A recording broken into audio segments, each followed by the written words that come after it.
Ladies and gentlemen, it is Monday night, and you know what that means. We're back here for another Society Reviews movie review of two cinema films that just came out this weekend. We're talking about Elvis tonight, and we're talking about The Black Phone. I just want to go ahead and say sorry we're running a little bit late. For some reason, the connection is crapping out on me here right as soon as we started going live. I don't know if this is a StreamYard issue. I don't think it's my internet at all because everything else on around here is running fine. So it could just be StreamYard going the crap on me. But we'll fix that out on another day. But right now, here tonight, we are here with two familiar faces that you guys have seen a few times here before.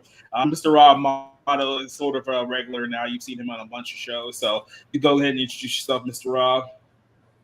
Hey guys, just excited to review these two movies. Looking forward to it, and just looking forward to what's coming up, in the next couple weeks. And then joining us from his brightly lit room in somewhere in Texas, Mr. Rick Aragon. How you doing tonight, man? I'm doing good. The sun is setting here in far west Texas. That's probably why it's bright. So, the stars at night, they shine bright here deep in the heart of Texas. So that's why it's bright. See, I'm Texan, thoroughly Texan. So looking forward to this conversation. Looking forward to it.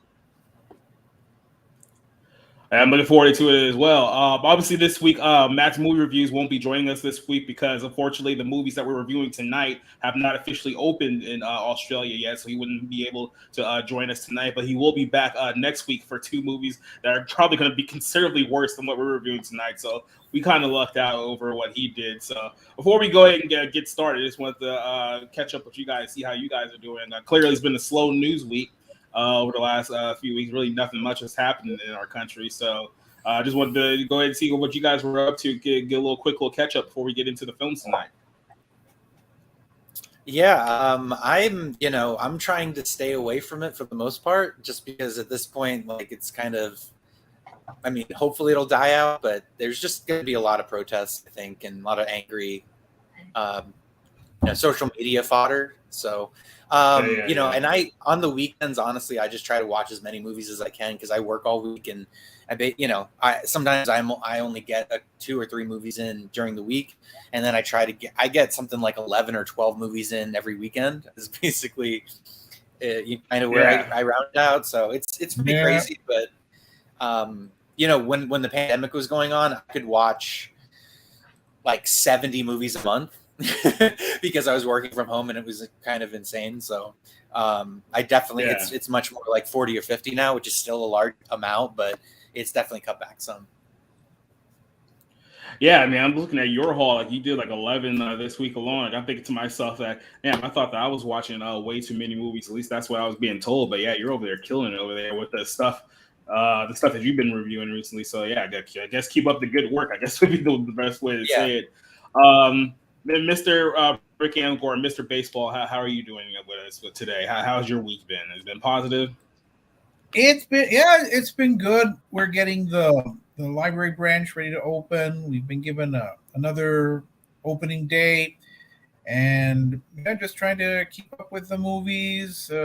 Just doing things. I went to a soccer game on Saturday. That was fun because the cheapest seats are always with the super fan section, so I get to sit and chant with them for 90 some odd minutes, and just enjoying it. It's been pretty nice, pretty peaceful. Always fun to see the comments and opinions of people going on around the world about all sorts of things, but you just go with it. Yeah, that's pretty much everyone. What we can do right now is just go with it, especially with all the craziness around the world. But we're not here to talk about that tonight. We're here to talk about some movies, and so I think we can say we can at least agree on there were some good movies, even though one of them or two of them may have had its share of flaws, especially in its acting. But I think we'll go ahead and just jump right into it and kick it off with a film called Elvis. Now, I've made the joke many times before, even leading up to this movie, that if you need a perfect example of just how far downhill our country has gone over the course of the last 70 years, go back and listen to 1950s music, because you get a picture of what was considered music back in the 50s versus what's considered music now. It's like back then you had like, Ray Charles, you had Frank Sinatra, Little Richard, Elvis Presley, and then you compare that today where I guess our biggest music stars is what, like Megan Thee Stallion and Cardi B and maybe Lil Nas X. Like I'm not even like that in tune with things nowadays, but Right. but back in the day, we used to be a proper country, and we used to have proper music. And one of the biggest stars that we had back then was Elvis Presley.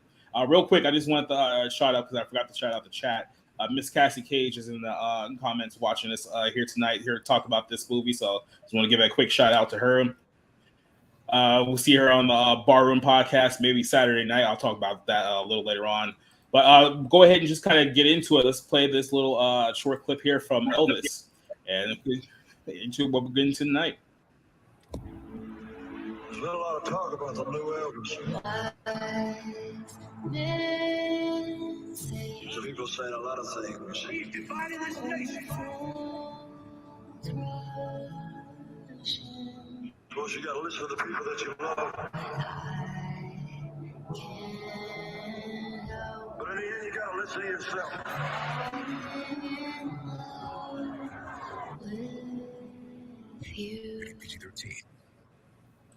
There we go, ladies and gentlemen. We're talking about Elvis Presley. By the way, just want to go ahead and make this quick note for you guys that are watching us on YouTube. We're also live on Twitch right now as well, so you can definitely watch this podcast on Twitch if you prefer that, or you can keep us here on YouTube.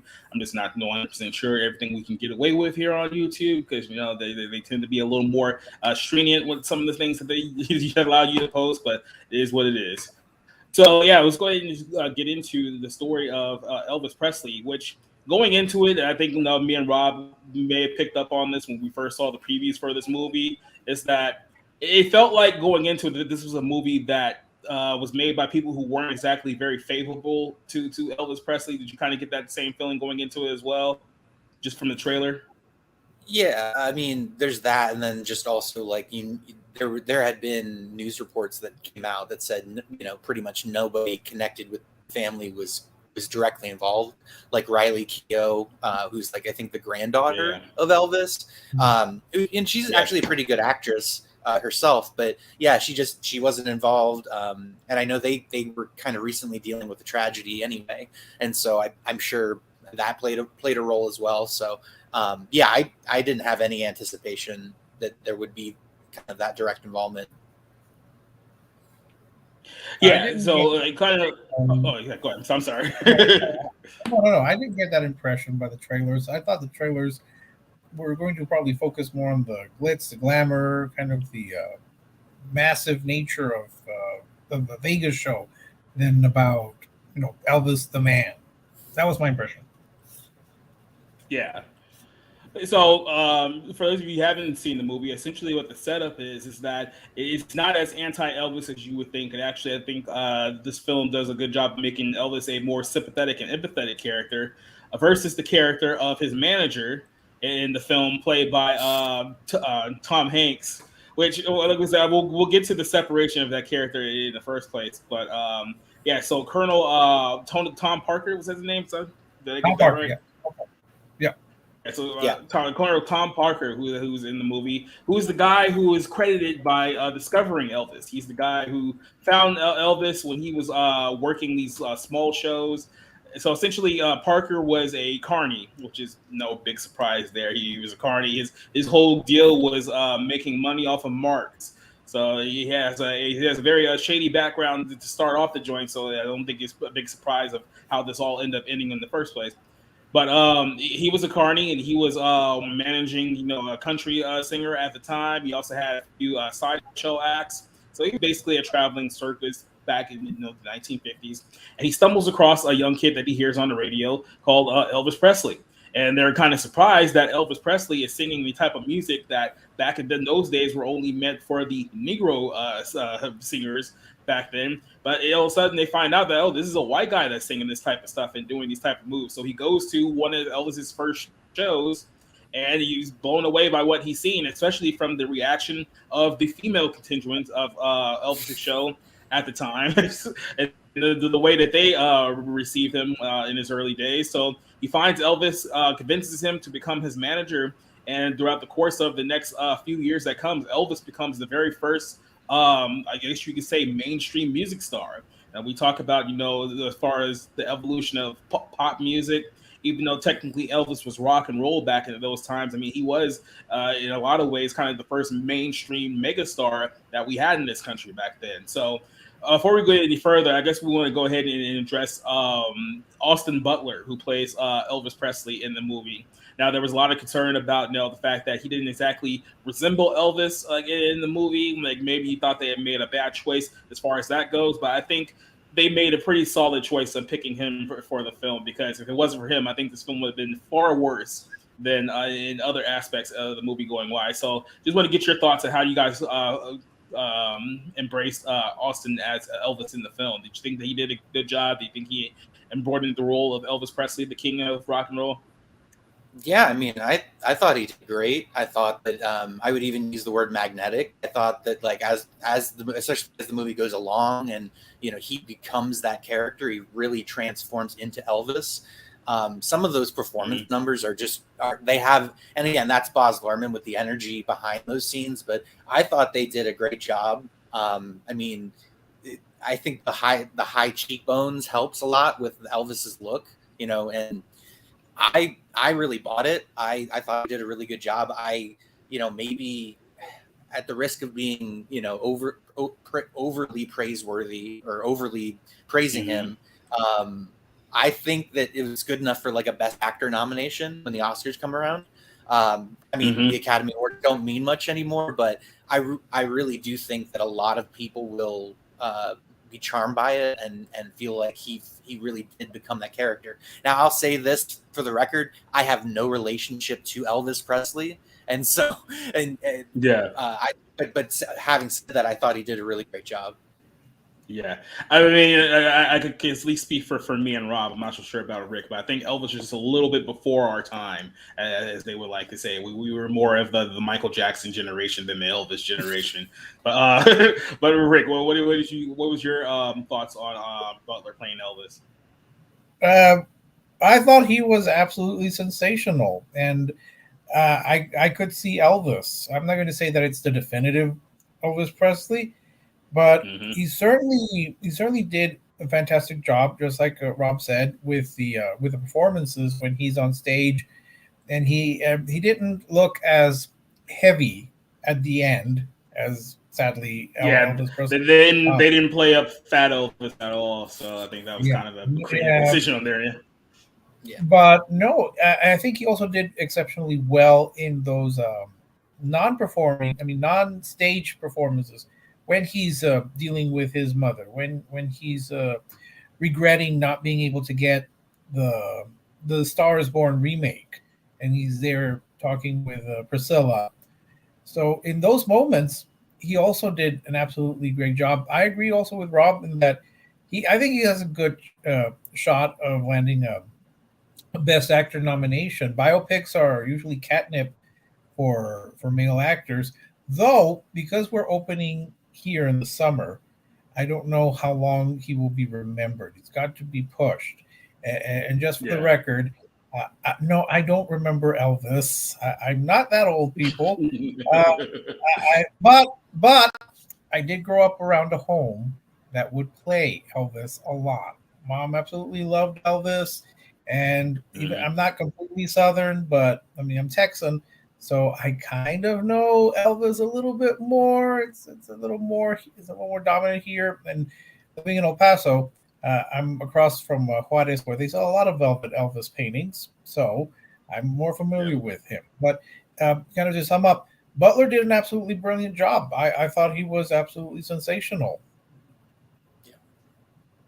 All right, I just want to highlight Cassie's question here. Just a quick little sidebar: was he better than Kurt Russell playing Elvis? Do you guys agree that he was a little better than Kurt, or a little worse in that respect?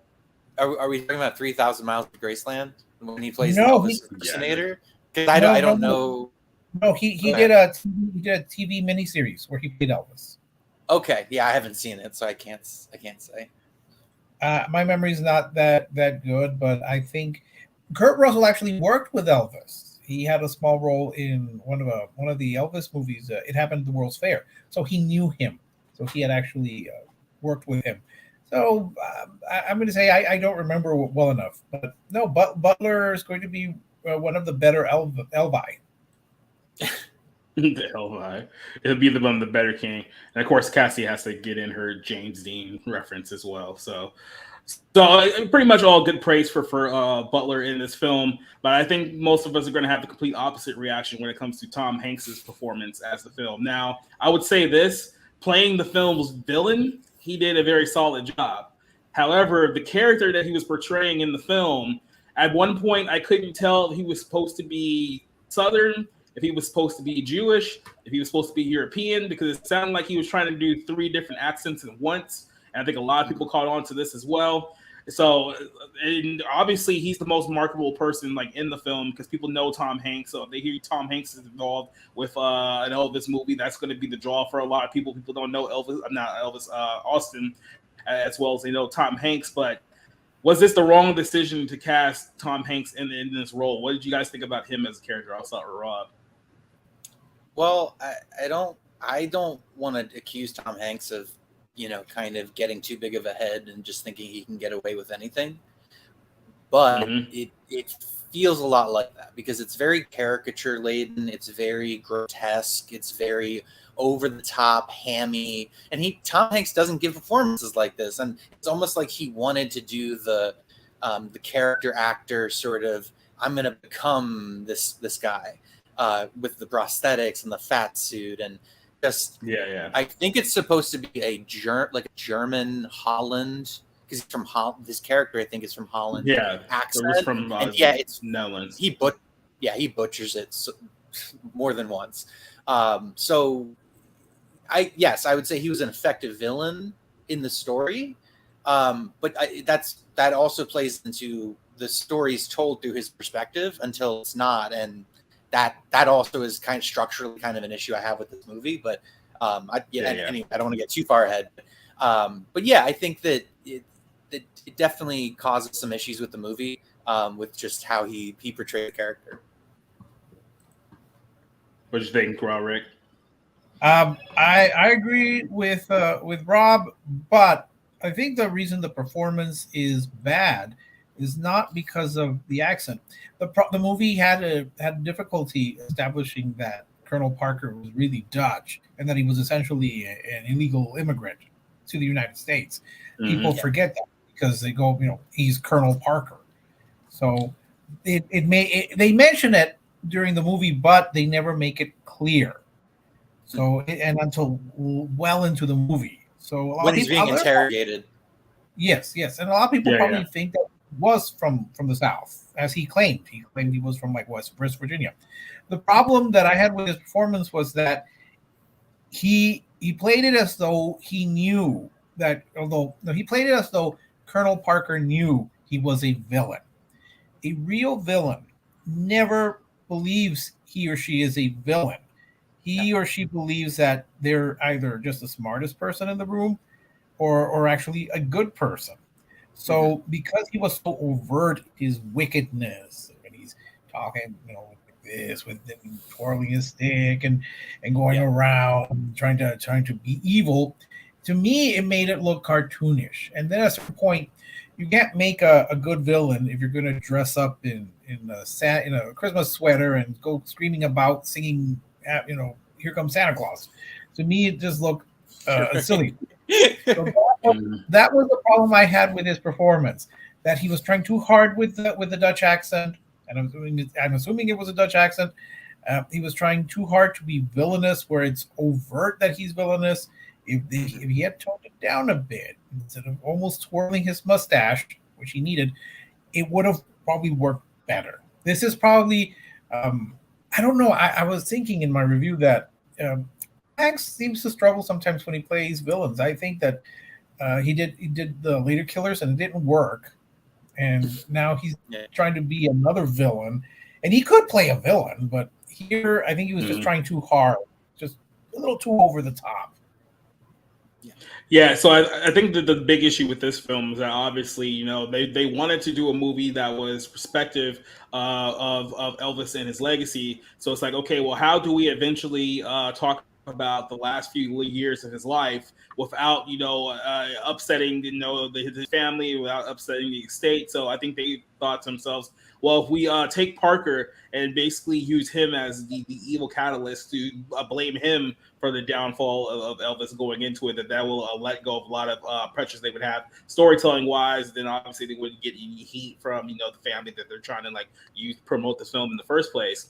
So throughout the course of this movie, they talk about Parker is talking to the audience, and he's talking to the audience in certain ways, in and out, where he's sort of blaming them for Elvis's death, for Elvis's downfall, because the way he's describing the events that happened, it's like, oh no, he left his wife and kids because he was so inspired by you. He couldn't get past the high that it got from entertaining you. So this is really your fault. Kind of that hit the love of the audience. Towards, yeah, that's what I'm saying. It was.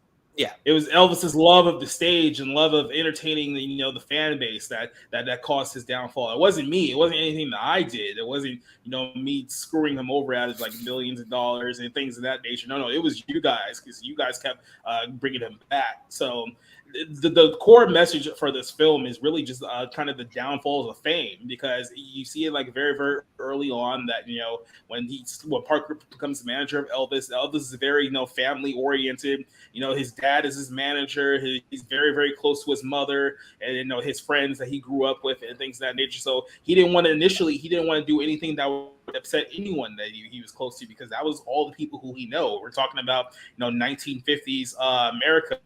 He grew up very poor. He's a very small community. He's very, very protective of his family and whatnot.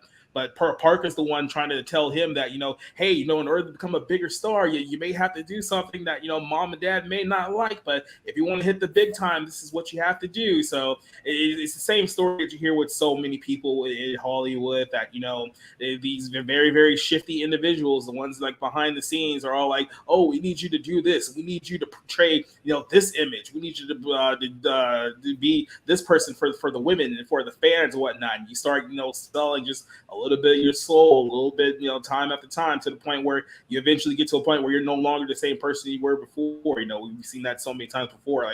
What do you guys think of that aspect of the story? Just, the whole thing of him becoming the first big music star in that era. Yeah, I mean, I thought it was interesting because it's his dream. He wants to do that. He wants to perform. Yeah. But it's along the sort of the rise to the top, he's surrounded by people kind of feeding him drugs, leeching off of him, and this is other people, other than Colonel Parker. It's his friends, the people he hangs out with and parties with, and because at a certain point in the movie, as the arc goes, he's out of money, or he's sort of losing money, or it's not coming in as it used to. So. I think that it was great to sort of see that come alive, and that's Austin Butler, that's Baz Luhrmann, and again, I have no relationship with this figure and this music, but they made me care about it, so I thought that was pretty good accomplishment. Well, if you're going to make the movie based on Colonel Parker's point of view, of course, he's going to shift blame from himself over to anyone. He's probably going to blame Elvis. He's going to blame his family. He's going to blame the fans. So I guess if that's what they were going for, that worked. I didn't believe it, but I mean, in terms of the story, that's what they were aiming for. I have no dislike or opinion on it, really. Yeah. So we're talking about this in the film. You're saying that there was a lot of narrative issues. I didn't find out this till after I'd already watched the movie, that there was technically 4 screenwriters for this film. So there was Boz, it was Sam Bromwell, Craig Pierce, and Jeremy Donner, who all combined to write the script for this movie. And this is why you notice, whatever you have, I would say you don't need more than one, obviously, because when you start adding 2 or more, that's when things start falling apart. But any movie with four is definitely going to have some issues. So there's one point in the film where it's not the initial, not the big downfall towards the end, but they make a lot of references to, hey, Elvis, your career is in the toilet. You're not as big as like you used to be. And it's like, well, you don't really portray the fact that, his career isn't, is in the dumps the way that they were basically telling him, like in the film. It's like, okay, you may not have been as popular as you were when you first kicked into the scene, but he was still relatively a big star. Like, in the course of the film, they have to portray that, hey, you're doing these Christmas specials now, you're doing these movies and stuff like that. It's like your career sucks, kid. Like, what's the problem with you? So yeah, that was one thing that I've noticed too. And then when I found out there's 4 screenwriters for this film, like that was like, okay, well, that kind of explains like all the issues in the writing. I mean, is it any more? I can settle with 2 if like the 2 screenwriters have actually like worked together for a long time. I can see there being 2, but anything more than 2, I mean, you're just asking for trouble, right? Well, and I mean, it's a good thing when one of the screenwriters is the director, but when there's 3 other screenwriters, it's just like, You run into a lot of issues. It's usually kind of stitched together, and again, this is a biopic. Okay, I'm not expecting this to be a contender for best screenplay or even something that we talk about down the road for its writing or for how it's plotted together. So expectations are kind of basic somewhat, and I didn't feel like they were glaring issues. I mean, I think that you have your standard sort of like musician biopic kind of movie, and I thought it was okay, but yeah, I think Bohemian Rhapsody was like, for instance, that was is much worse movie than Elvis.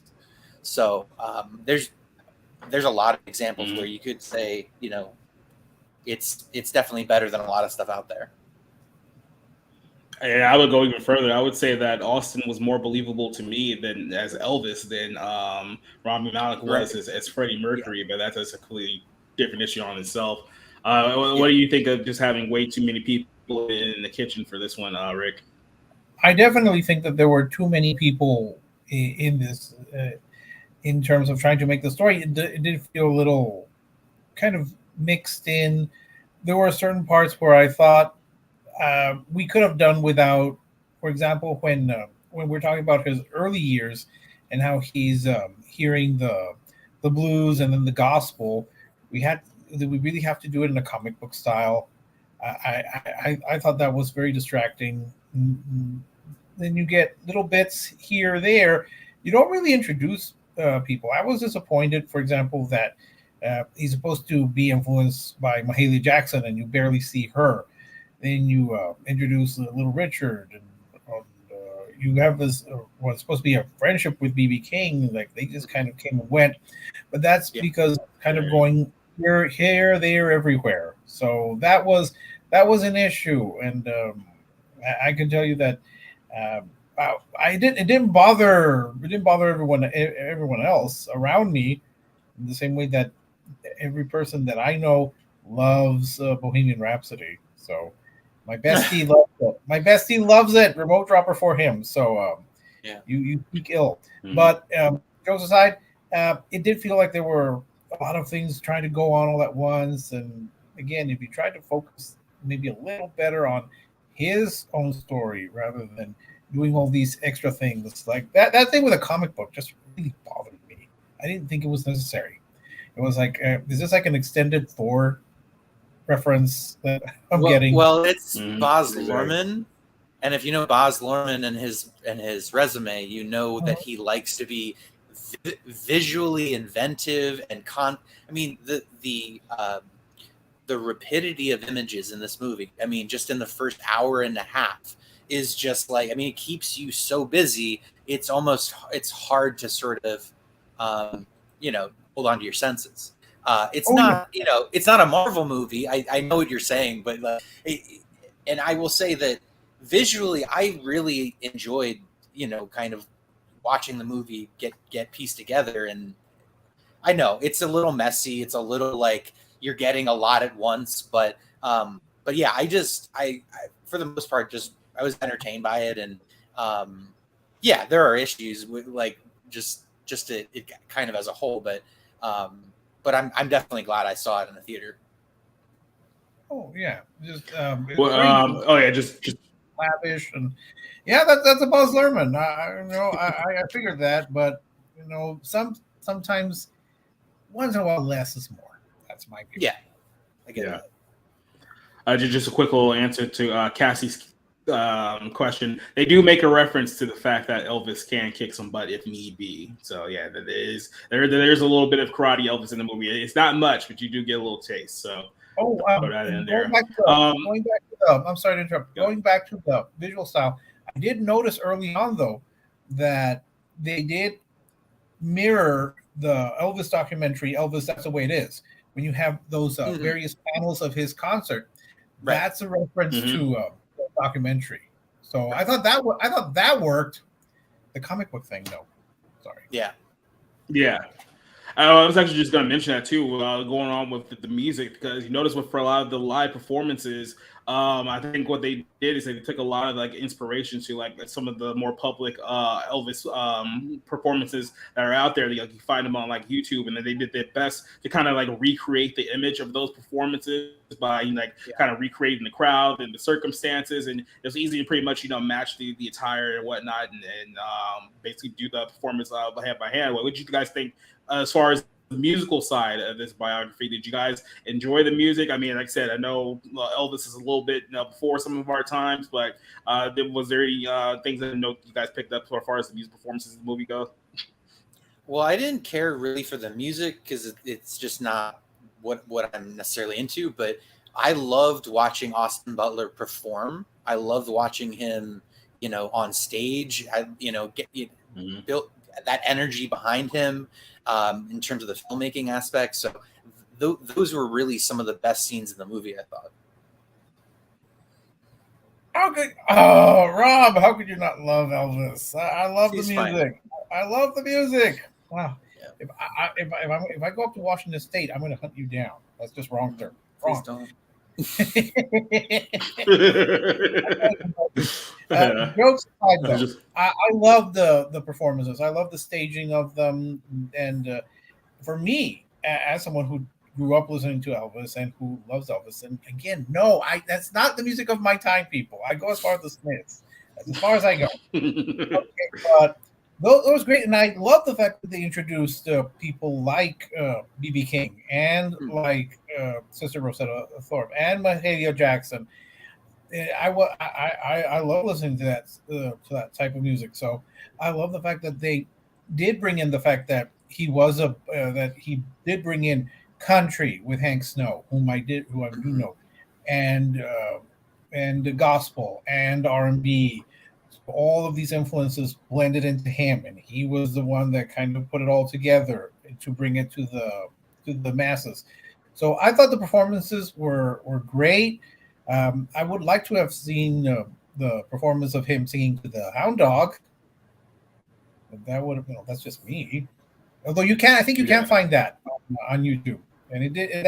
That was also based on a real incident with I think it was Molten Burl. But I thought the staging of them was great. I love the way that they filmed it. I love the way that they performed it. Butler again really knocked it out of the park with the first big performance in the Louisiana Hayride, where he gets all the girls to go crazy and they're tearing at his clothes, and only his mother can save him from the mob. So no, I thought great. I love the performances. I wish we could have gotten performances from the other people that were influences to him. And I don't talk about it, enough, because I'm not a big fan of musicals, and even and not that Elvis was a musical, but it has similarities, and I really love the costuming in this. I just thought, because again, I love the 70s, even the 60s, the amount of detail that went into it, I thought it was incredible. And then you look at the budget; it was $85 million, and it was like you can see where the money is. But I thought that was a great detail. Yeah, but you have to remember that the costumer is the same. Well, it's his wife, his wife, who did the costumes from Moulin Rouge, who did the costumes of Great Gatsby, and she won Oscars for both of those. So yeah, she Yeah, I knows didn't know how that. That's Yeah, great. she knows how to make it.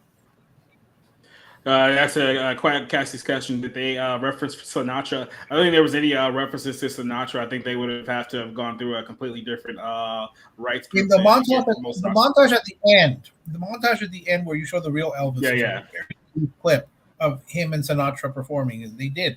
Mhm. Sinatra sang an Elvis song, and Presley did a Sinatra song. They were playing off each other. Yeah. But And then there was like a quick reference to Sammy Davis Jr. too, right? I wasn't the only one I caught that as well. Like towards the beginning part where he was right before he blew up to be like the big star. He was performing in Memphis. Maybe I was the only one that caught that. Was that Little Richard or was it Sammy Davis Jr.? Was he? It was during the scene where Little Richard was performing, and I believe that they had Sammy Davis that was there too. So I want to say that's the same scene. It's possible just to have missed it because there's so many images in that movie. Yeah. Like it was a blink and you miss it of Mahalia Jackson. So yeah, he could have been there, but I know it was BB King. BB King was in that scene, and that was the one he was talking to.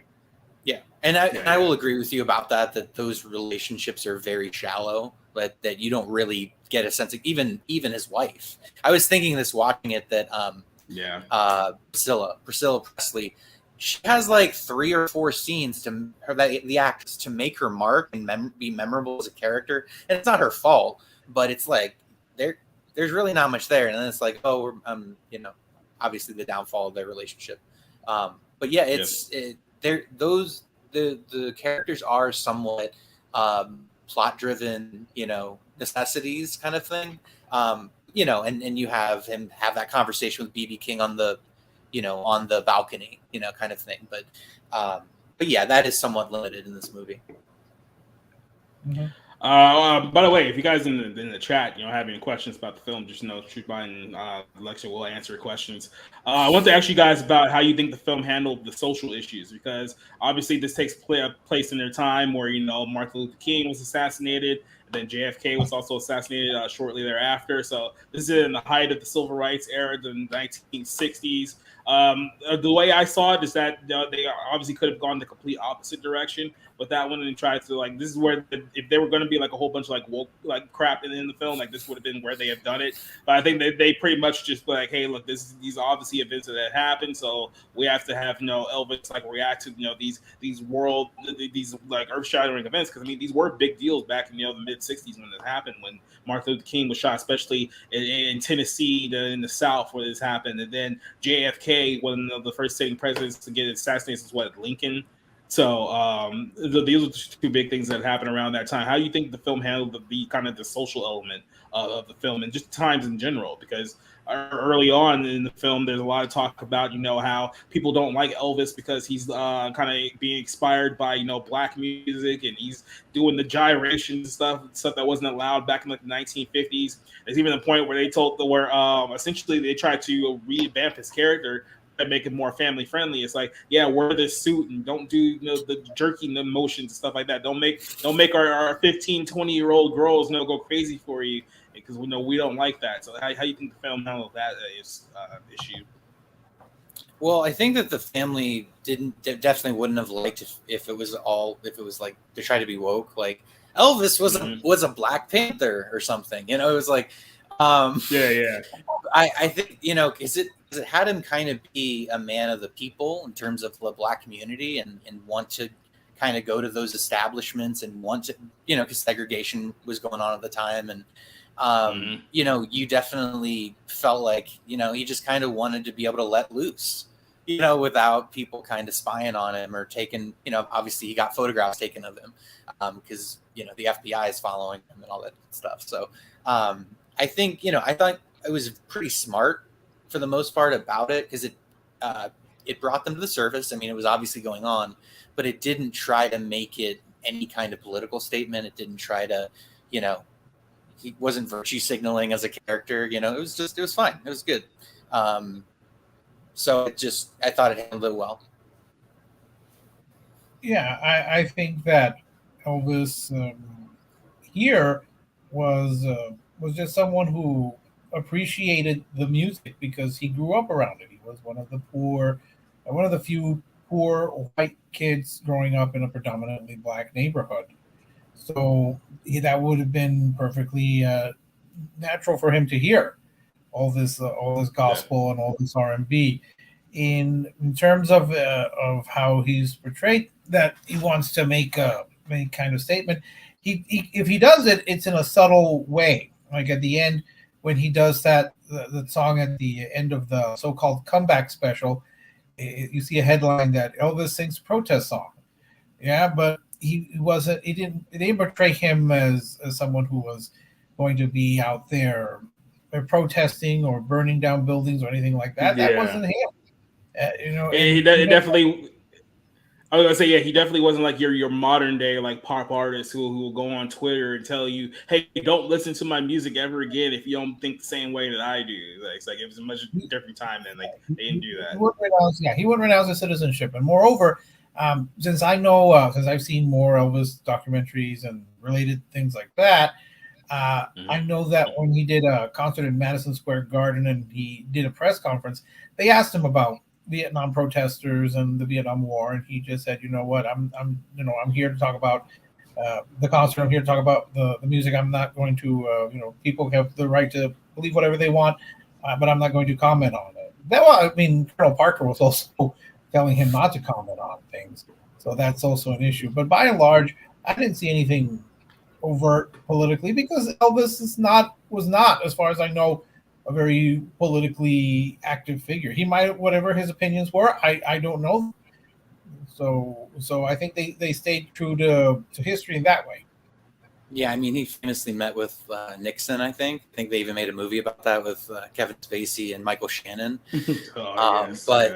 But yeah, I mean, he largely was just a symbolic figure that people loved. People loved, he was a star and they loved. I mean, I think to this day you have, people who consider him like a national treasure in terms of their culture or whatever. So he definitely mattered to people.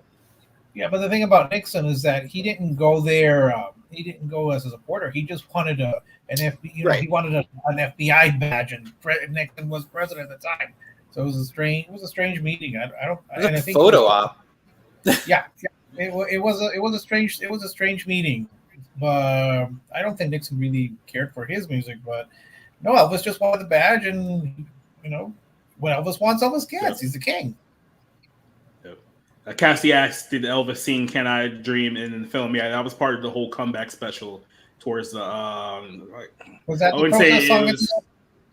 Yeah, I say I wouldn't say it was towards the middle because that's the other thing I forgot to mention. Is that this is a very long film, by the way, just in case you guys didn't know. This one's 2 hours and 40 minutes of runtime. So if you're going to watch this film, you got to be in there for the long haul. But it was definitely towards I'd say almost the final act when you really start getting like the downfall of Elvis Presley. It was during that whole thing because that was when they were arguing with Parker about, hey, we need to do this Christmas special, and the guys were telling him it's like, no, like you need to, like, this is your chance to like come back on top. It's like, screw all this Christmas music, like go out there and be the Elvis that we all knew and things like that. So yeah. So speaking of the Parker, towards the third act, when we get into the later stages of the movie, you get into basically the downfall of Elvis Presley, and it was because Elvis obviously wanted to break away from Parker. He wanted to kind of do his own thing. He was ready for his comeback, so he wanted to tour the world. He wanted to go to Brazil and Australia and Japan and all these places to perform that he had never performed before because he hadn't left the United States, even as this big mega star.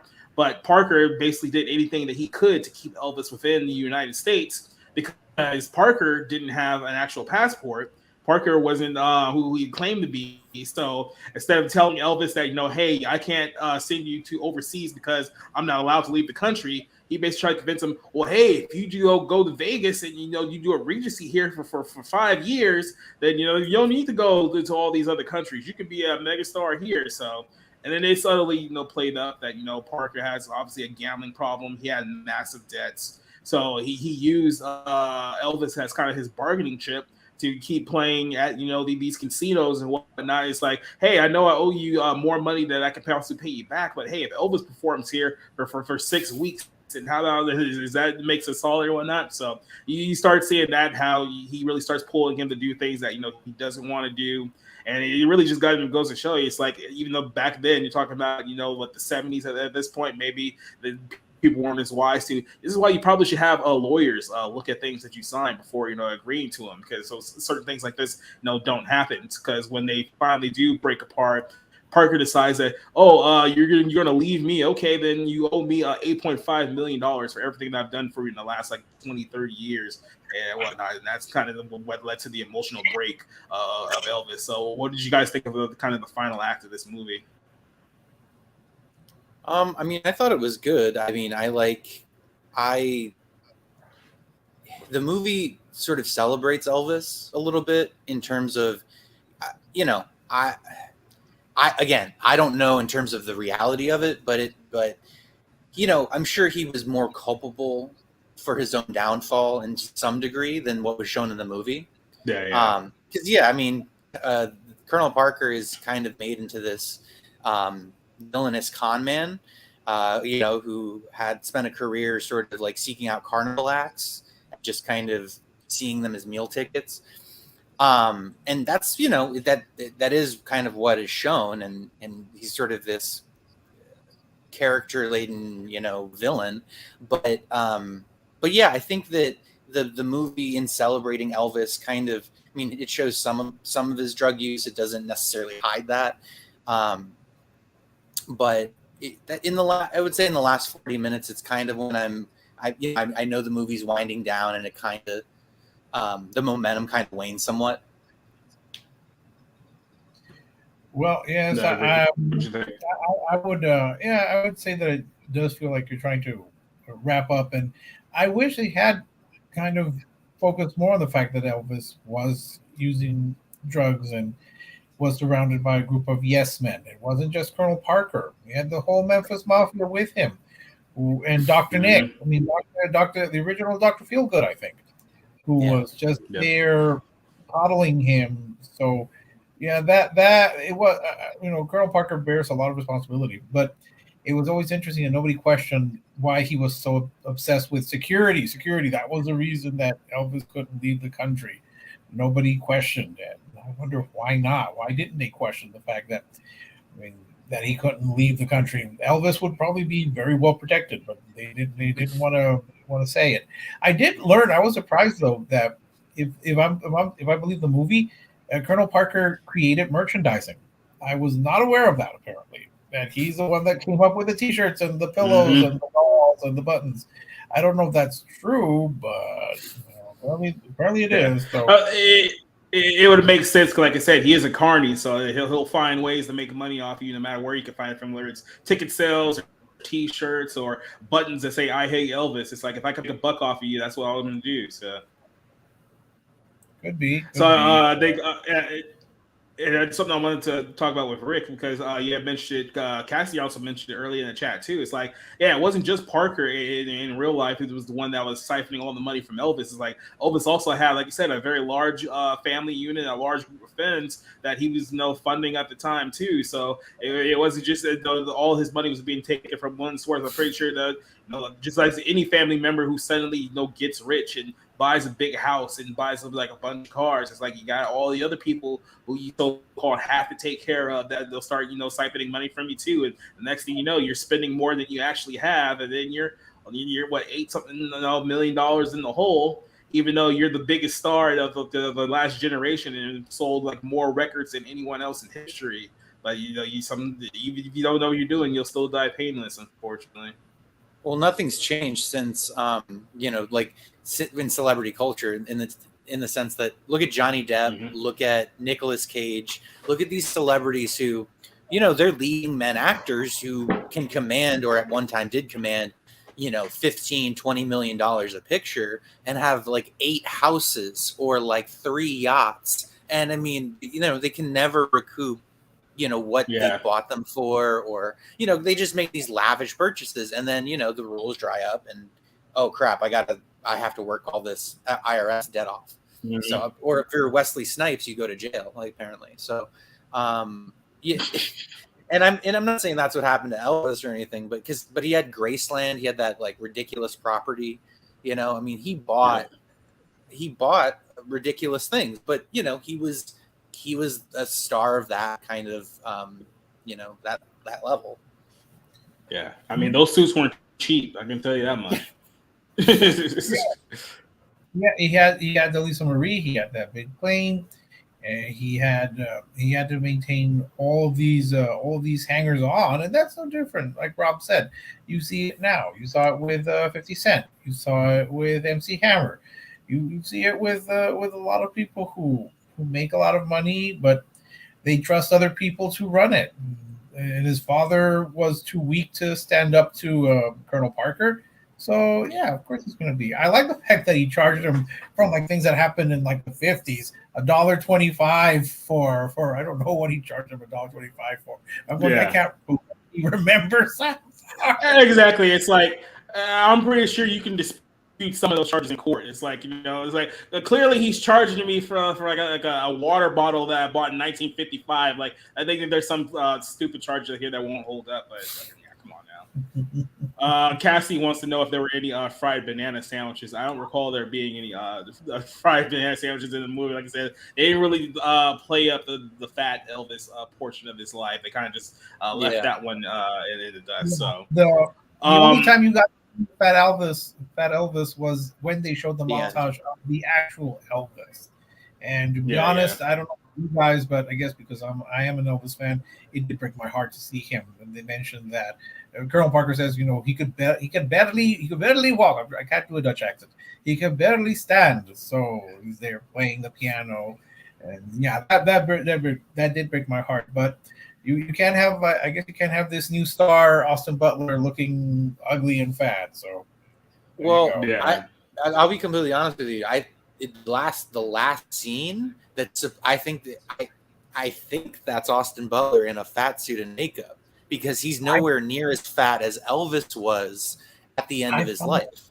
So that's why I was thinking it was him, and they shot that, you know, like they did multiple of his live performances where they were almost mirroring that. That worn look of video.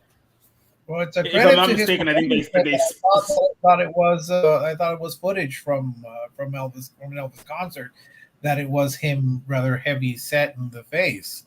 So I think they spliced a lot of like video like together, because some of that footage was like legit, because you could like see the video of that typical performance as well. But like I said, I think some of the facial things is when they kind of like zoomed in, because they also kind of did that with like some of his movie stuff as well. Because when they kind of did the montage of him like as a film actor, they kind of spliced like the real Elvis footage into their own as well. So.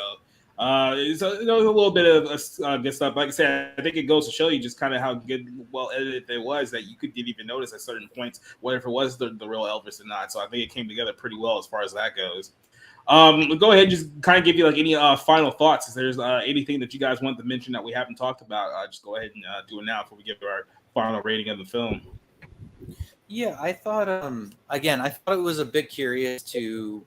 It's the movie, the biopic of Elvis is told through the eyes of the con man who ripped him off for half of his money. So I just, I don't really, again, maybe it's like, I forget if it was you, Jacob, or if it was Rick who said, you know, basically because, you know, it is a sunnier look at Elvis as a character, and so to mirror that, you have to have a pretty bad villain, you know, as the guy, the reason for his downfall. So I thought that was odd, and then because there are moments in the story when we're watching, you know, Elvis's life, but Colonel Tom Parker isn't narrating. He hasn't been narrating for 20 minutes, 25 minutes, half an hour, whatever. And so it's, and I said that on Twitter. It's like, okay, so who's telling the story then? You know, and there's all kinds of movies that are like that, but I felt that was strange. And then, you know, here's Colonel Tom Parker again. So I thought that was a little strange. And again, like I had mentioned about the characters, they're a bit shallow, but yeah, I think overall it was a good biopic effort, and Austin Butler gave a great performance. Yep. I agree a lot with Rob. Certainly in terms of the performances with Austin Butler. This is a start turning. This is a start making turn. Is that thing this term? This and probably with Dune Part Two, he's going to be a big name. It's up to him if he gets these types of roles or if he falls apart. I think also they did drop the ball when it came to his non-performances, such as when he is with Priscilla or when he's relating with other people. You don't get that mention. You don't get a lot of that.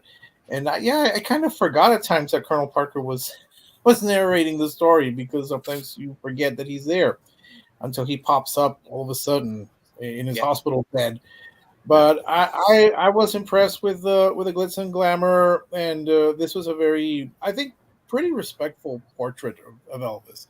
And for people who love Elvis, and I know I was sitting next to a person who had seen him in concert. Yeah, this made them all very happy, and I can imagine that there would probably be sing-alongs in the future. There was a Bohemian Rhapsody sing-along. I'm sorry, Rob. There was a Bohemian Rhapsody sing-along a few years back that I did participate in because that was fun. Well, I like Queen. I just don't like Bohemian Rhapsody, the movie, not the song.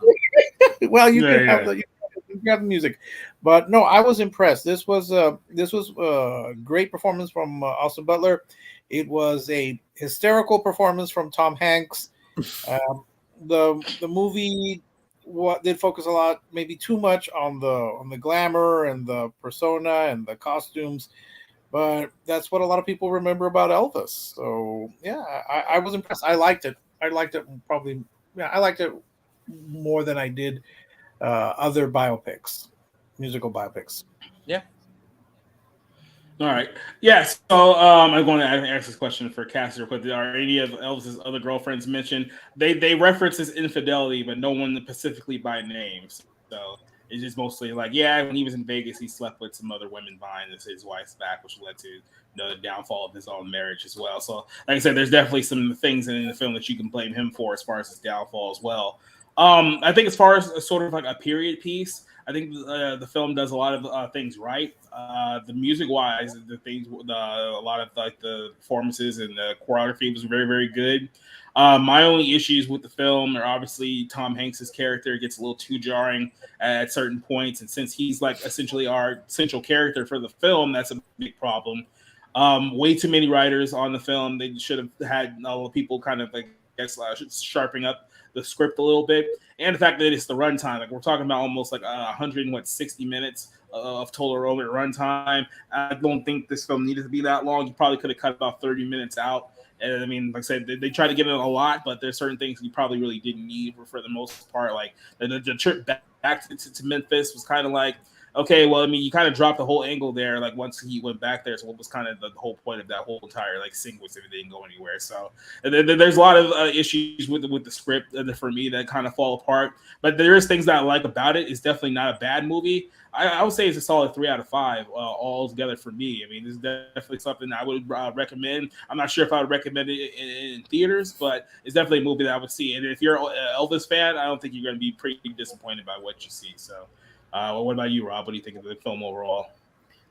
Yeah, it was nice to be in a movie theater and know that somebody's directing this. Somebody has a vision for the story they want to tell.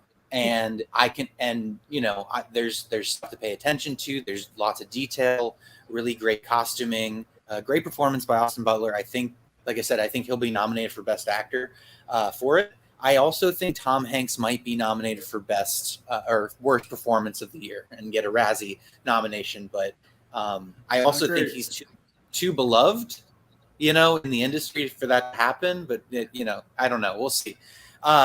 But yeah, it was a good time, at the movie. It's a musician's biopic, so it's pretty limited, but just in terms of the material. And like I talked about with the Tom Hanks, framing the story, but it's really carried by the energy in its musical performances, and I think Baz Luhrmann did a really good job making it an entertaining, trip to the movies. I gave it a 3.5 out of 5 because it's not perfect, and it is somewhat limited being that biopic kind of formula, but I did enjoy myself. Well, I'm going to give it a 3 out of 5 as well. I think that Elvis Presley fans will definitely love this movie because it is respectful, and it does give you as close to a concert outside of actually going to see a hologram of Elvis. And Which is probably coming, by the way. hey, they've got one with Whitney. Why not with Elvis? Yeah, that they got Whitney and Tupac. You might as well bring back Elvis. Yeah. So no, and if you like the spectacle, you'll like it. If you get the experience of it, I don't really think you learn a lot about Elvis, the man, but certainly Elvis, the myth, the legend, this massive persona that's just so big in the culture. Yeah, I think you'll enjoy the movie, especially if you're a fan. And I think this is it's not I really call it a biopic because again you don't really learn a lot of about Elvis, who Elvis was, but you certainly enjoy the musical performances. I certainly hope that a lot of people will seek out some of the names that were dropped, like the BB Kings, like Mahalia Jackson, Sister Rosetta. You get all of these people, and you'll discover some really good music. So yeah, I think people will like it, and I disagree only in that I think you should see it in a theater, because it's going to be very big and bombastic and grand in the way that Baz Luhrmann makes these big grand films, full of color and spectacle, but always with a sad ending. Has there ever been a Baz Luhrmann movie that has a happy ending? They're always so And sad. see, right there, that's why I like Baz Luhrmann, because I like tragic endings because they stay. Okay, first of all, in life, you learn way more from losing and tragedy and whatever than being successful and winning and all that stuff. So to me, it's that's true in movies as well. It's like the movie endings that stay with you, at least for me, have always been like sad or tragic endings. So. Which is why The Mist is one of my favorite movies of all time, just solely for the ending. Like, I was gone with everything else, but then the ending pulled me in. It's like, you know what? You fucking sold me. Yeah. There was another movie years ago. I don't know if you guys remember it, Life. It was the one with Ryan Gosling and Jake Gyllenhaal about the space alien. Do you guys remember seeing this one? I never saw it, but Brett Snell has talked about it on his podcast. He said it was okay. The ending sells the entire film. I'll just put it that way. So I'll put that one over. Nope. I just remember First Man, but that's not it, right? No. There was a horror film. This is like a space alien movie that's sort of an update on Alien, from back in the day. But I might have seen it. I don't.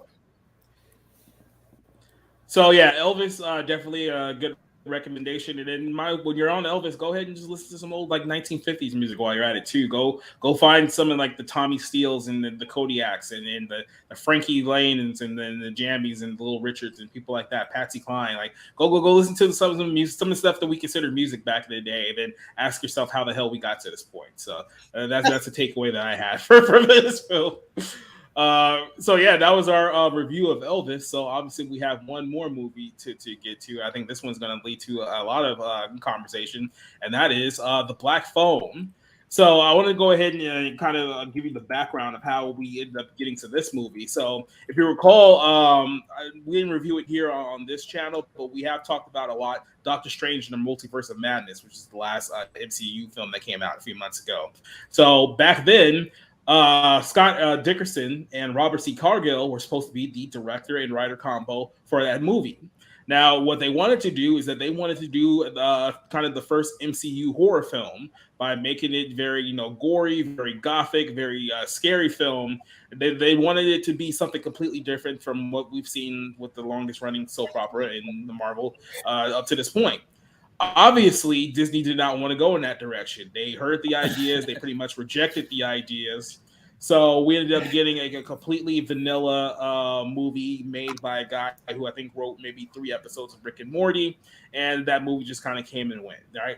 So while those two essentially walked away from that project, saying that, hey, we're not going to do a half-ass Doctor Strange movie if you're not going to go for our ideas, they decided, hey, let's just go ahead and do The Black Phone, which is a movie that they wanted to work on for years. And now because they left that project, they had the time to go ahead and do this one. So The Black Phone is a horror movie based on the old child abduction, child murders of the 1970s. So I got a short little clip here that I can play to kind of give you a gist of what this film is about. So I'll play this here. Would you like to see a magic trick? Who is this? You know all our names. Hang up the phone. It doesn't work. Hang up the phone. You don't have much time. Hang it up. Hang it up.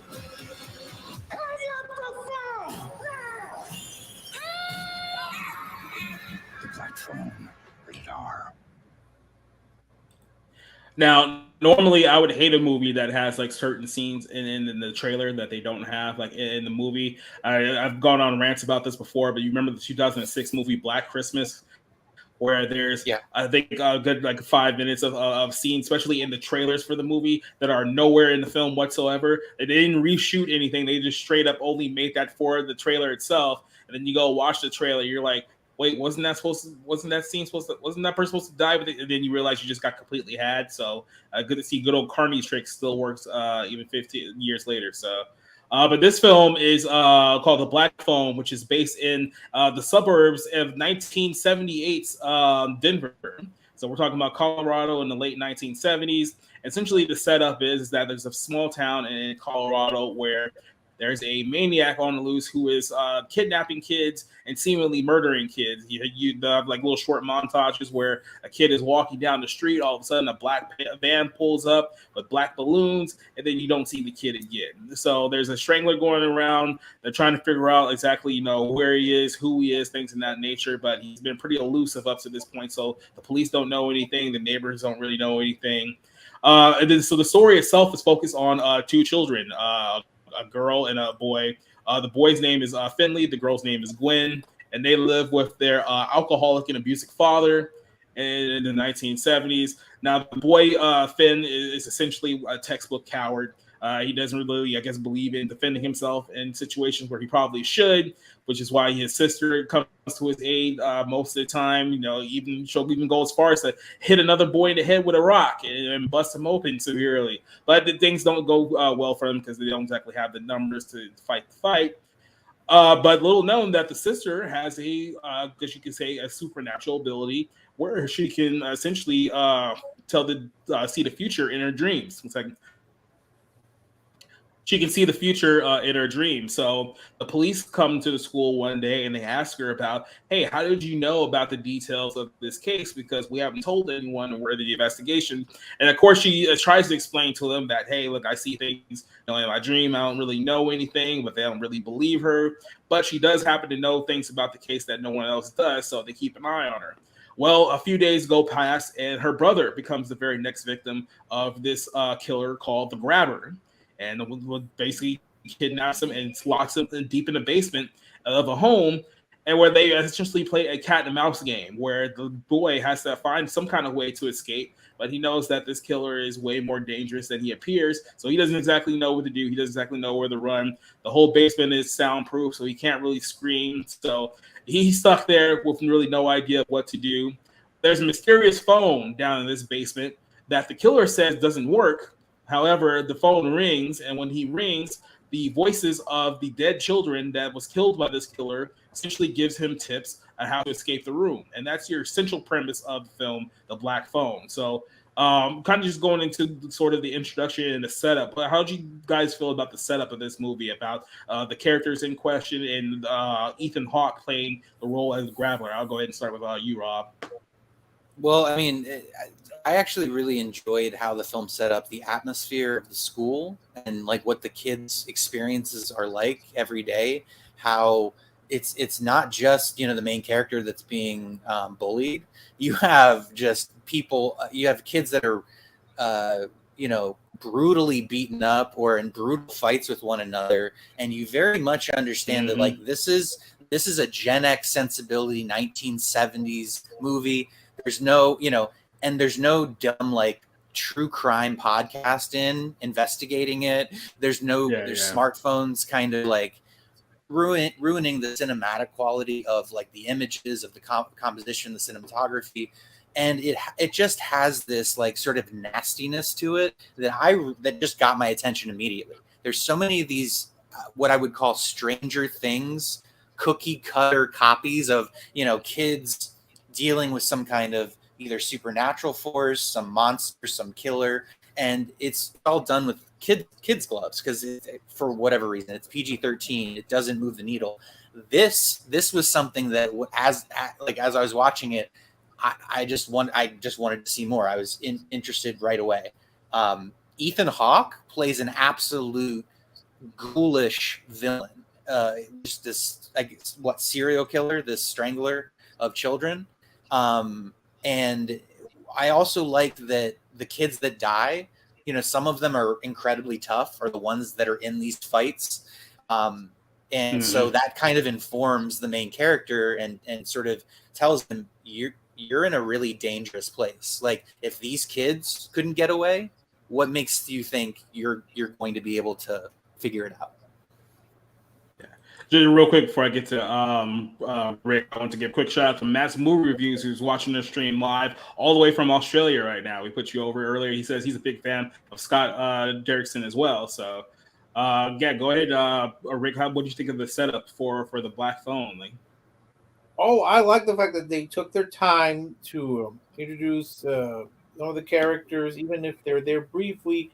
Like, was it Robin, the boy who defended Finn at the beginning? You don't get to see a lot, but you get to see enough to know that this is a tough kid, but also someone who cares for Finn and who really wants the best for him.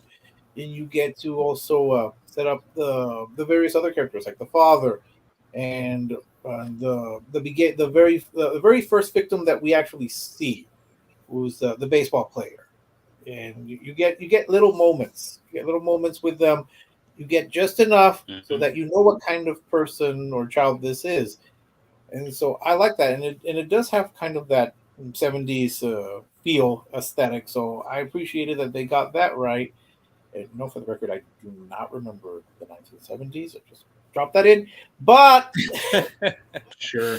But I'll say that Ethan Hawke, I thought he did a good job, but there were a couple of times where I thought he was just a little bit over, a little bit campy with the mask and all the posing and all that.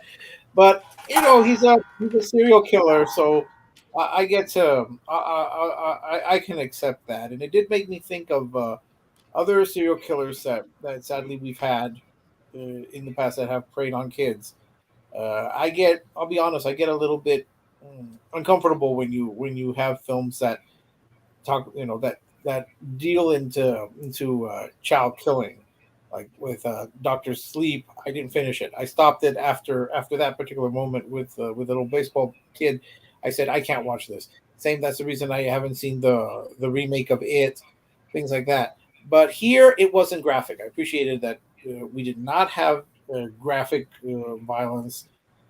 So I thought they did a good job. Yeah, I thought actually. I can tell you this much. I was just going to say, I can tell you this much. Doctor Sleep sucked, so that's probably a good reason not to finish that movie. I was actually going to echo that. I hated Doctor Sleep. I thought it was just I just thought it was a huge middle finger to The Shining and Stanley Kubrick in general. But yeah, I just didn't think it was a very good movie. I want things like this in terms of like being uncomfortable or being put in a place where, what's the situation that's happening is disturbing. It does cause that sort of atmospheric and anxiety to creep in. And I want that out of movies. The problem is most horror movies don't provide that for me. And so I was very happy about that. I actually thought that the Black Phone did everything that the It Chapter 1 did wrong. And so I just, in terms of like this specter, creeping specter haunting group of kids, and it was such a more minimalist sort of story, and it is obviously it's like 1,000 pages long, or half of that for chapter 1, but I really enjoyed how they kind of crafted this movie together. Yeah, so go ahead and kind of get into like more of the details for the film. So this is definitely a horror movie that builds more on suspense than jump scares. I see a couple people like mention this because, like I said, they do a lot building up the character of the Grappler, which is he's not just a complete like psychopath. You see some of the scenes, you just think like he's absolutely crazy. It's like he is a very calculating killer.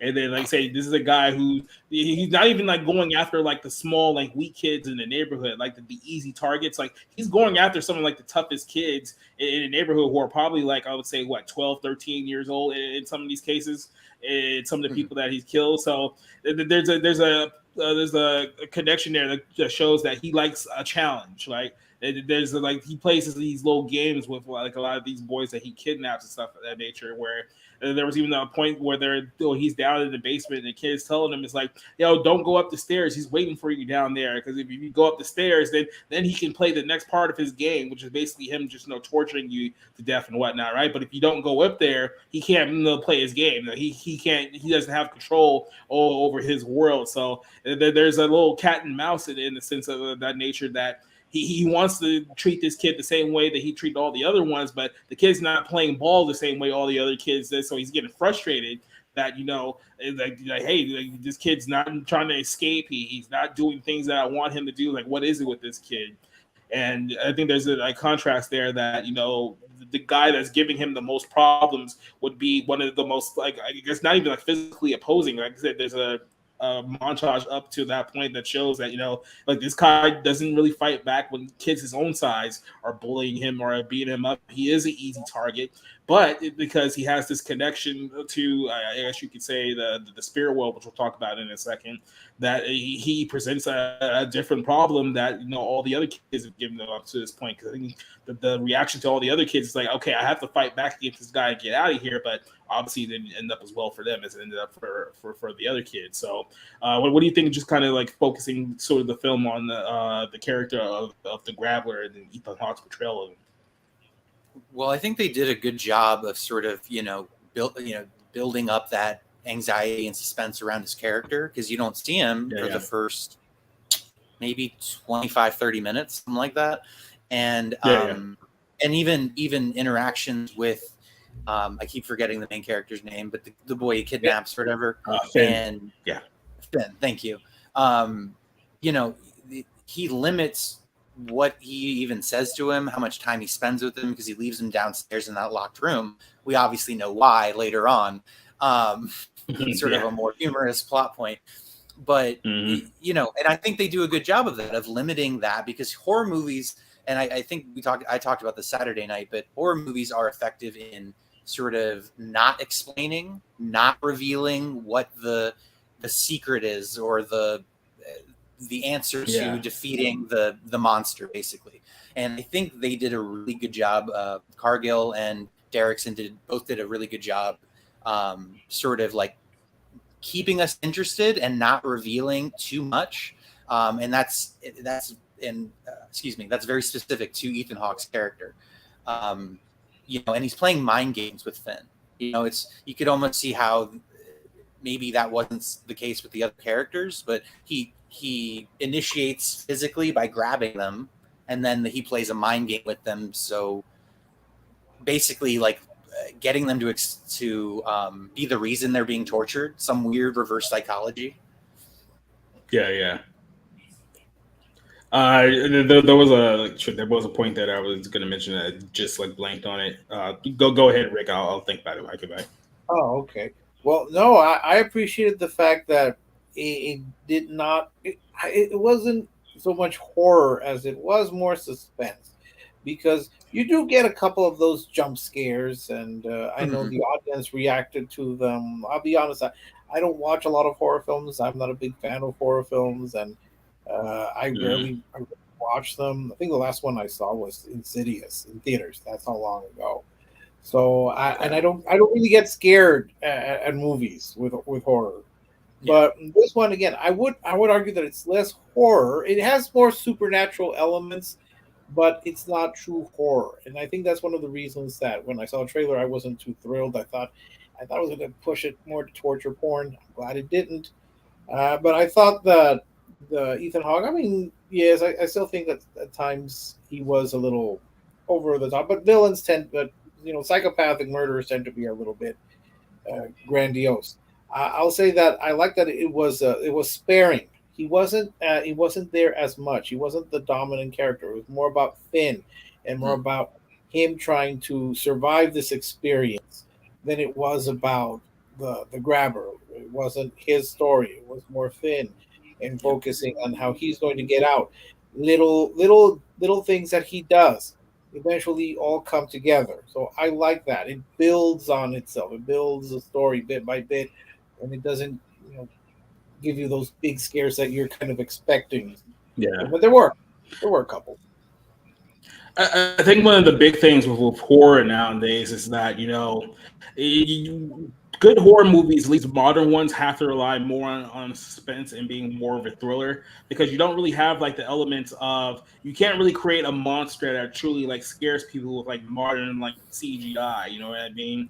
Like, you don't really have that luxury that you used to have, because like obviously audiences are kind of like more up to like a giant blob monster or like a werewolf or stuff like that. So unless you have very very key, like unless you're using like very key like practical effects to kind of like make more of like a gory situation, or make a monster that looks more realistic than just something that looks like a 3D character out of like a Resident Evil movie. I think the most horror films cheap on the budget will rely on, hey, we're just going to give you more suspense. It's going to be more show than tell, where we're going to give you a storyline that we're going to give you little bits and pieces just to keep you interested until we bring it all together towards the end, and that's where you make the ultimate decision of whether you enjoyed your experience or not.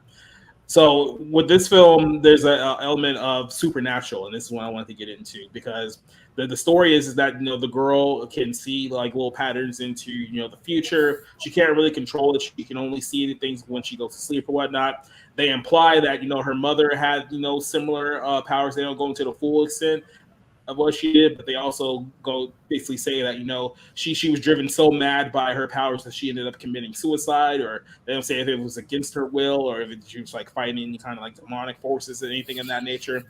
And then here in the film, like I said, the whole setup with the black phone is that he's talking to the spirits of the dead boys who the grabber has already killed up to this point. They're trying to assist him of escape. My thing about the movie, this is the one thing that I didn't like, is that they really didn't play up too much of what did the boy have any like specific supernatural like abilities, because obviously they inferred that with his sister, but they really didn't play up much at all to what was going on like with the boy. Like, was there any specific reason why he could hear spirits on the phone, or could anyone hear it? Because I think even the voices themselves at one point says that, oh, the grabber hears them, but he pretends like they're not there. So it's like, so is this something that's happening just in the house itself? Is it specific to the character? They don't really go into much explanation of that. So I wanted to ask you guys how you guys felt about the movie's portrayal of the supernatural elements in this movie.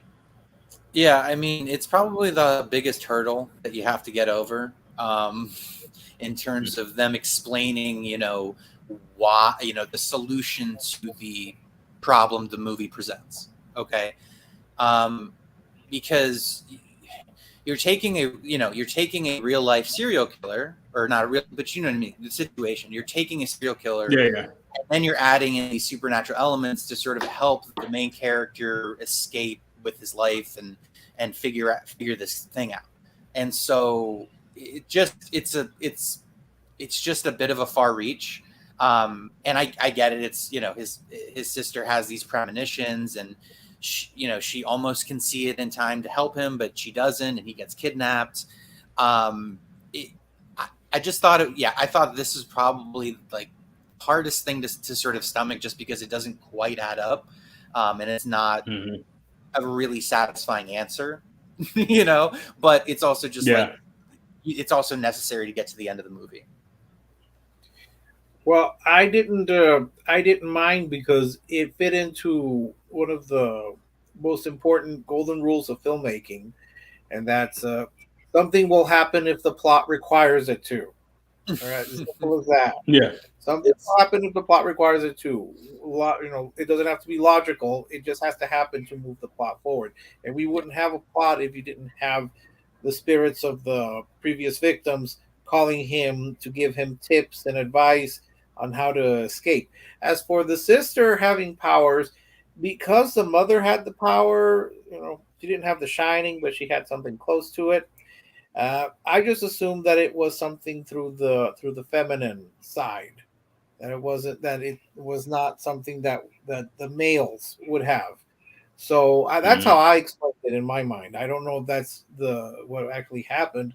And he just answers the phone and can hear the other victims because they are able to reach a lot of. Remember, none of them can remember their names, so they're pretty much fading off into the netherworld. So they're able to reach him. I mean, you do have to ask why there's a phone there. I assume that there was probably a phone in the past, and they, you know, it just doesn't work anymore, so he doesn't care if the phone's there for decorative purposes. But that's how I explained it. I didn't give it much thought about how it was the mother and then the daughter. The daughter doesn't really think so much about how she got the power. She takes it that that's something that comes from God, however she perceives God to be. Because at a certain point she's yelling at God, and I know the audience was laughing at that point because you don't. You know, it's not good to hear. I don't know if it's good or bad to hear kids curse out God that way, but Yeah. no, that's how I thought of It's it. funny. That I like it. It's just the women in that family that can pass on that supernatural gift of foresight. So that's how I explained it to myself. I didn't give it much thought. So obviously, this is a movie that's set in the 1970s, and there's a lot of elements of the filmmaking of this that feels a lot like one of those old like 1980 like B horror movies that you would see like back in the day. Like this is a film that didn't have a huge budget; it was only budgeted at about $18 million, so it was relatively cheap film for modern Hollywood standards. I almost said Halloween, and I got to try to get the word out of there. But Hollywood standards is a relatively cheap price there. Is there any things that you noticed just as far as like the filmmaking goes? 'Cause obviously, like I said, Derrickson and Cargill have worked together on a number of films, so they obviously have somewhat of chemistry together when it comes to doing movies like this. You saw this with, I believe it was Doctor Strange, first Doctor Strange movie. There was another horror movie that they did together. The name like forgets me right now. Try to remember the name of it. I believe it was Sinister. Oh, it's Sinister. Okay, that was the name of it. So they have sort of like a style working there. Was there anything that you noticed as far as like the filmmaking aspects of the film that you really stuck out to you? Well, you know, I am not really have not been a fan of Scott Derrickson. I haven't seen anything by him that stands out other than this. This looked very clean. It was well shot. It was well lit. Like it there you get a sense of that town. It feels very familiar. And you know you get the feel of it. I I very much appreciated just being in a movie theater and seeing somebody who knew how to use a camera. This has been the last 4 or 5 years. There's a lot of crappy sort of like handheld camera work and lack of sort of master shots and close ups and just general composition that you see in older movies and just have an appreciation for the art form. And I definitely felt some of that here. It just added to kind of being interested in what the movie was about as well. Yeah, I think the aesthetic nature of it let you focus on the actual story. You weren't distracted by by big sets or costumes, and it kept to the feel of this community, which was probably just probably lower middle class to working class. Everything was very simple. You relied on the story. You didn't rely on big effects. You didn't rely on grand sets, or they kept for example, in the basement you just have the mattress, the window, and the phone, and then everything else is pretty empty. You didn't go into this massive torture chamber with various whips and chains and all sorts of torture devices. You didn't need that. You just kept everything very simple. By keeping it very simple, you could focus on the story. You could focus on the performances, and I liked it. It did have 70s feel, and I guess as someone who didn't watch any of those B horror films, I appreciated it. I did not grow up watching those. I never. To this day, I still have not seen a single Friday the 13th or Nightmare on Elm Street movie, and I doubt I ever will. But yeah, you just keep things simple. I appreciate the fact that everything was pretty simple, direct. You kept everything at a ground level. You didn't have to go into anything big. So I like that. I thought the aesthetic was quite well done.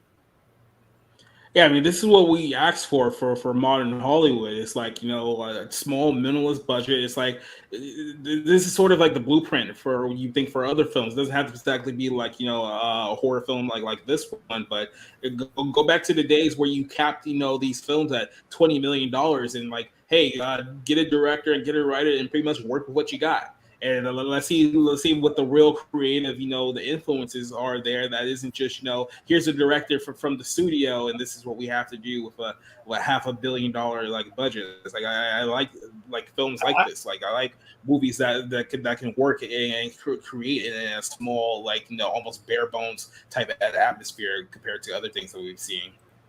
I think we can take one last shot, and I think you two will enjoy it. And that this movie costs less than Lightyear and is making more than Lightyear. I know. I know that's a bit more, unlike Lightyear, this film's actually going to make a profit. So yeah, I think that's one thing that's in their favor right now. So but again, you have, and again, I don't need to, because both movies that we talked about tonight have this in common. Both movies had stakes. Mm-hmm. Both movies gave audiences a reason to care about what happens to their main characters. We don't feel that in Lightyear. Yeah, I mean they knew their target audience with Elvis. It was the fans. With Black Phone, it was the horror film fan or the supernatural fan. So yeah, they gave the audiences what they expect, and they kept it to that style. So I agree with you, Rob.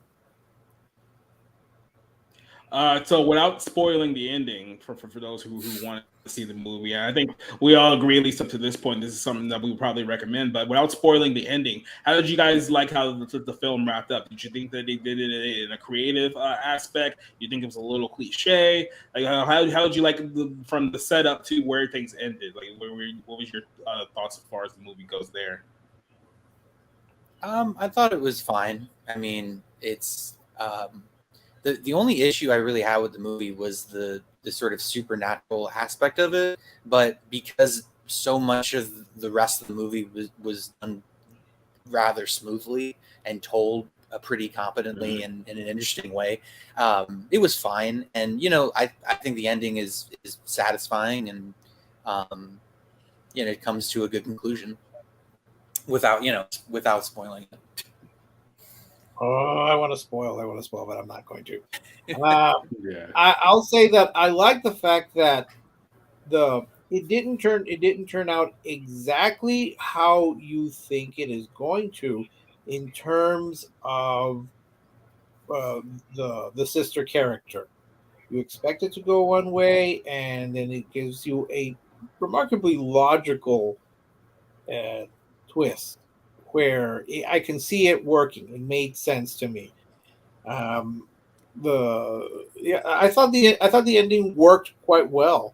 And okay, I'm going to disagree with Rob on that. I mean, the whole point is that it's supposed to have a supernatural element to it, with the sister, with the kids, with the previous victims calling.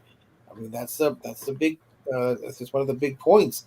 But in terms of the ending, how it worked, it was a satisfying ending. I was pleased with it.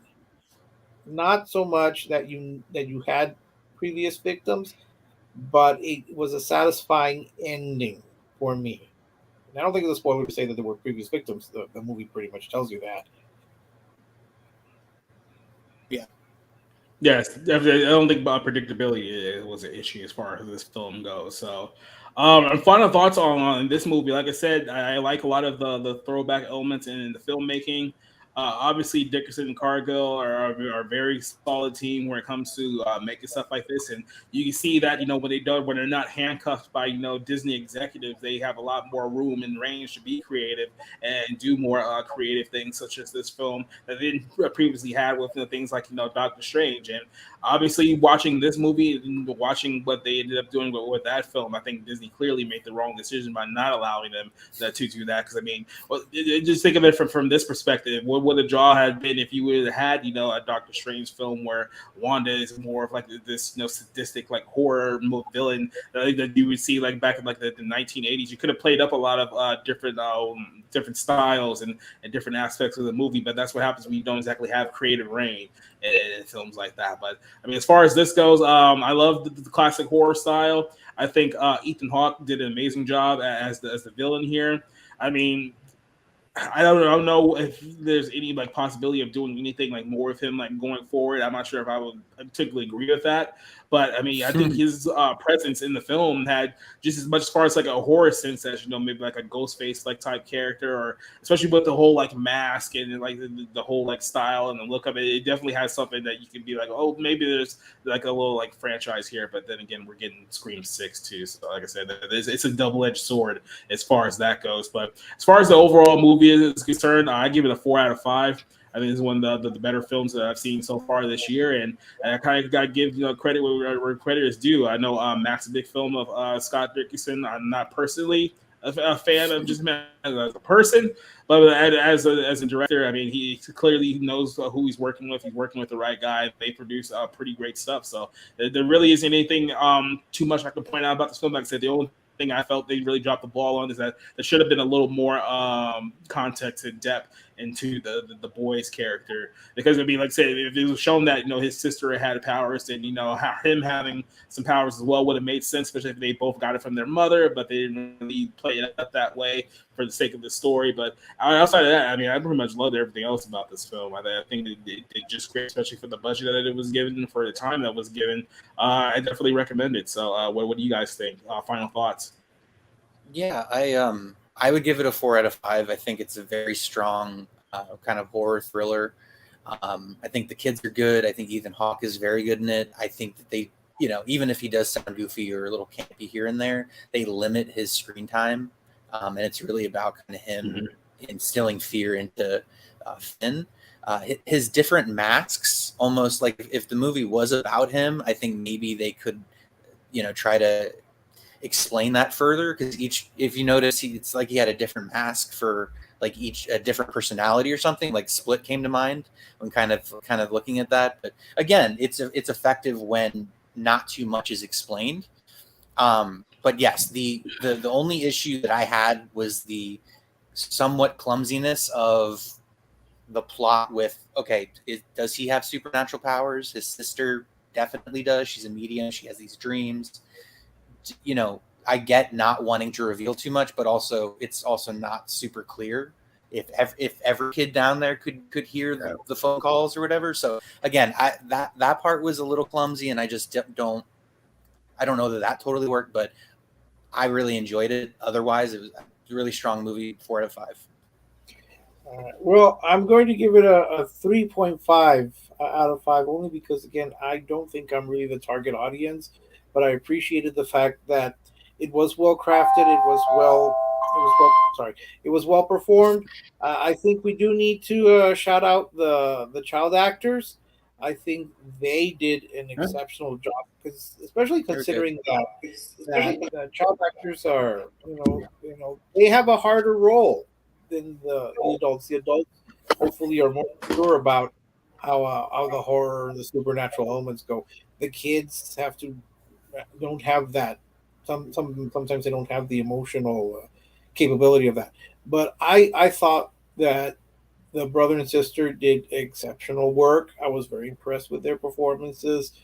Uh, I might name them to on my list for when I submit for the Online Film Critics Society for considerate award consideration. I don't think they're going to get the Oscars or anything like that, but Yeah. they certainly did a very good job.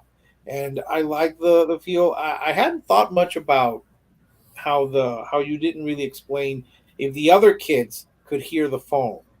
Hmm. So I hadn't thought about that. Rob has a good point on that. But no, I appreciated the way it was filmed. I appreciated the story. I appreciated that it didn't go into the torture porn, which was a concern for me. I know I just don't like watching that kind of thing. Yeah. But so that's why I'm going to give it only a 3.5 out of 5. But I was very impressed, especially with the performances. Yeah, no, this definitely wasn't Saw because this movie was actually good, so you don't have to worry about that.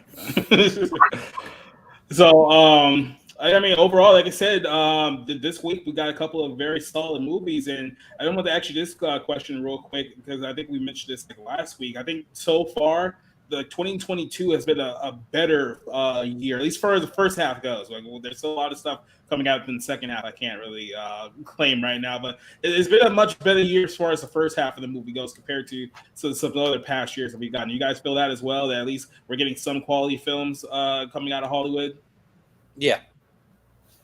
Well, I mean, I don't know. I mean, after all, we have to realize that Multiverse of Madness is a turning point in cinematic history. We all know that. We all know that every MCU movie is the greatest, the greatest achievement in human creativity. So let's not bash the MCU anymore. We have to acknowledge, of course, right? Because Iron Man totally deserved an Oscar for Endgame. If you don't believe so, I'm gonna block you and all your friends. So yeah, I'm just gonna throw that out there. Better than anything that bitter elitist has been Martin Scorsese ever made in his life. So he's jealous. Mm-hmm. Jokes He's aside, creating the same movie over again. just saying thanks for them. But jokes aside, I think we've gotten some pretty good films, and we got some pretty good films, and we've got Lightyear. I have a feeling we're gonna just bash that thing until the end of the year. It's just too much fun, and they deserve it. They deserve it. I mean, the failure of Lightyear is the fault of everyone involved with that film. They did this in themselves. They pretty much loaded up a shotgun and shot the wrong foot off. Like this is their own problem that movie's gonna bomb. And if it does a $200-300 million loss, no one deserves it more than them. But they left it. Remember, they did leave the door open for a sequel. So just throwing that out there. So yeah, good luck with that. Maybe if they could do a sequel for like 15 million as compared to what they spent on that one, they could do it again. But I don't see that happening. To answer your question, I think so far we're getting better films, but honestly, I don't remember the films from last year. So there you go. I mean, that pretty much it goes to show you right there, right? So Cassie's in the chat. I do want her to stick around because I got an idea while we were doing this. I wanted to run it past you guys, but I want to go ahead and just kind of give you guys a chance to promote yourself here. We're wrapping things up now. We've got a couple of announcements to make about some things we're going to do in the future, especially next week. So go ahead and this is the time to shill out all your stuff where people can find you. Let's go ahead and start with Mr. Rob. Yeah. Hey, so just my Twitter is pretty much where I'm most active. Just kind of shit posting and talking about movies, and I'm going to really try to get some written reviews out this week for the first time, and try to do that more often. And I'm just looking forward to keep doing these movie reviews and being on the different shows on the platform. So check it out. And Mr. Rick Angorn, where can they find you if they want more of you in the future? Well, I'll put up my my Twitter next time. It's at RX Cafe TX. You can find me at Rick's Texan Reviews, and I'll try to work on getting better lighting. I'm not. The sun is coming in. I had to switch because I either was too bright or too dark. But I'm not used to being in the spotlight. But I'm certainly enjoying this experience, and yeah, it's been fun, and I look forward to good films, and to maybe throw in an occasional Lightyear bash. So there you go. Yeah. Well, I mean, hey, look, somehow I've been having issues with a StreamYard all night, but I think it's held up as better as I expected it to. It literally wait till you guys joined and started crapping out, which is always the best thing when you're trying to plan ahead for certain things. But a couple of shout outs to guys in the chat. I'm going to give a quick shout out to Mr. Amari Parker, who's in the chat with us tonight. I wanted to address something that he said later on.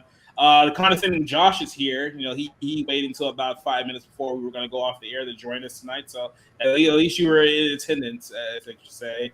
And then, of course, Cole Classic Cage is also with us. She's join us on the bar room. So, real quick, I want to kind of give you guys a heads up on what we got coming on this week. As far as this channel goes, you'll see me again here Friday night for the bar room. Now, Parker had asked me about this, and I didn't really know how to work this because next Monday night, just in case you guys don't know, we're going to be reviewing 2 movies. We're going to be reviewing the new Minions movie, which I think everyone's very excited for. Don't pay attention to him shaking his head. He loves this movie. So we're going to be reviewing Minions. Then we're also going to be reviewing the Hulu film, The Princess. I think me and Rob are going to be joining together for that one. All I can say is I hope it's as bad as it looks in the trailer. That's the only positive thing I say about this film. So real quick, we got a lot of questions about the Beavis and Butthead movie. Now, I didn't want to throw in another one, obviously, because I wanted Matt to be here next week, since he's pretty much the only guy with kids who can speak from a family perspective on the Minions film. So I'm thinking that this Friday on the bar room, since Cassie is here in the chat and Josh is in there late as usual, came in the right time. How about we do an impromptu review of Beavis and Butthead, the new Beavis and Butthead movie on Paramount Plus? Is that something that you guys will be interested in? We'll still do a couple of headlines and whatnot, but I'm thinking we should all come together and do a review on that one on Friday night. Is that something you guys think you'd be into? Sure. That sounds good. Rob says yes. I don't know about Cassie and Josh. I'll have to hear back from them later on. But yes, that's what we got going on. Wednesday night, we'll be back bounding in the comics. YouTube, myself, Spencer, will be talking about the entertainment news of the week. So that's Wednesday night. Like I said, Friday night, we'll be doing the Barroom podcast, where we'll talk about Beavis and Butthead. Oh, are you serious? So she's actually telling me you've never watched any Beavis and Butthead. Well, this would be a great this would be a great introduction for you, Cole Cassidy. I suggest you don't listen to him. He's lying. He's definitely seen Beavis and Butthead before. I bought VHS tapes of Beavis and Butthead that cut out all the music videos because I just wanted to watch the show without fucking the heavy metal music videos that came with it. I think I know more about Daria than I do about Beavis and Butthead. I've never. No, I mean I've seen clips. I've never seen. I don't think I've ever seen a complete episode. Talk to me afterwards, Cassie. We'll find the way. I'll find the ways to help you out there. I'll just put it that way. But yes, that's gonna be Friday night, and then Saturday night. It's gonna be a Twitch exclusive. We're gonna be.